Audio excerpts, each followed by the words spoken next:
Orion is getting ready to launch.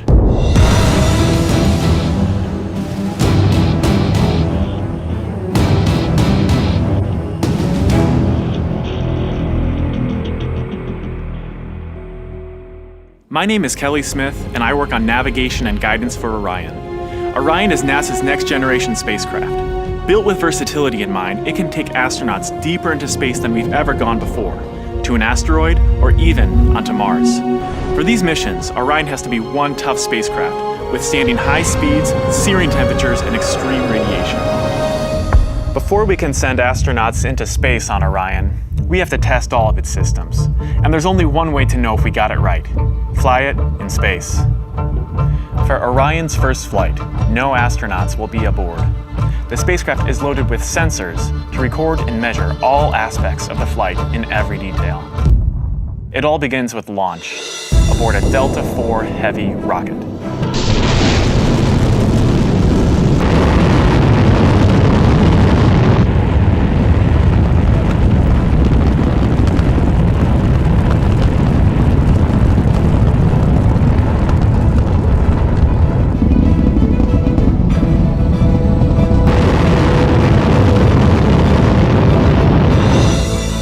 As it punches into Earth orbit, Orion will jettison its launch abort system. The abort system is a safety feature designed to pull Orion and its crew out of danger if there were a problem with the rocket during ascent. Orion's journey is just beginning. As the spacecraft and the upper stage begin their first lap around Earth, Mission Control in Houston is monitoring the progress of the flight. Orion's over 100 miles up and going about 17,000 miles per hour. Just as it passes over the Indian Ocean, we lose communication.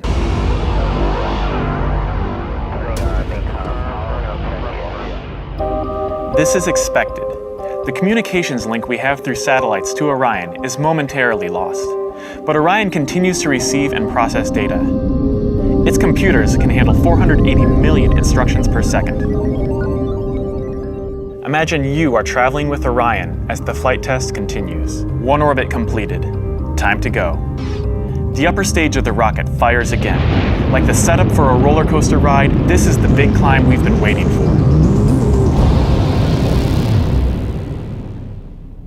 We are headed 3,600 miles above Earth. 15 times higher from the planet than the International Space Station. As we get further away from Earth, we'll pass through the Van Allen belts, an area of dangerous radiation. Radiation like this could harm the guidance systems, onboard computers, or other electronics on Orion. Naturally, we have to pass through this danger zone twice, once up and once back. But Orion has protection. Shielding will be put to the test as the vehicle cuts through the waves of radiation. Sensors aboard will record radiation levels for scientists to study. We must solve these challenges before we send people through this region of space. For this flight, it's time to head home. The upper stage of the rocket triggers separation. Orion's jets fire to turn it into the proper position to re-enter Earth's atmosphere. No matter what happens now, we're coming in. 75 miles above Earth, the spacecraft enters the atmosphere. Things happen quickly. We're now traveling more than 20,000 miles per hour. Air particles pushed out of the way heat up. An envelope of hot plasma surrounds the vehicle as it plummets towards Earth.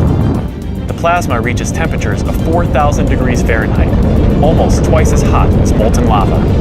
This may be the most dangerous part of the flight. Mission Control is monitoring all the data from the spacecraft, and then we lose communication again. No data can penetrate the plasma. Orion is on its own. Orion is inside a fireball. Onboard systems ignite jets to keep the ship pointed correctly, so the specially constructed heat shield takes the full brunt of the inferno. This is the largest heat shield of its kind ever made. Orion's computers command the spacecraft to bank like an airplane, keeping a precise path to the landing site. Even though we've slowed from 20,000 miles per hour to about 300 miles per hour, we're still traveling amazingly fast. We must slow down to safely land in the ocean. Luckily, we have parachutes. Specially designed for Orion, the parachutes help us hit the brakes, but not too quickly. One day people will be aboard, so deceleration must happen in stages to keep things comfortable for the crew. The forward bay cover jettisons.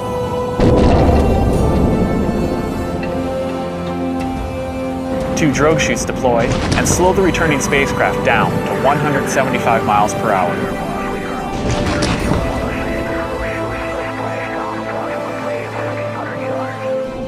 Then, the three main parachutes open.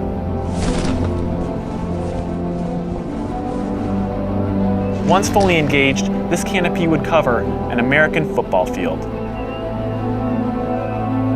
It takes parachutes this size and strength to slow our descent to 20 miles per hour, and then splashdown. For this first flight, we won't have astronauts inside, but we still have some very precious cargo. The flight data from this mission is stored inside the Orion spacecraft. While our flight might be over, there is still a lot of work to do. Onboard sensors recorded every detail, from launch to flying in space, to re-entry to landing.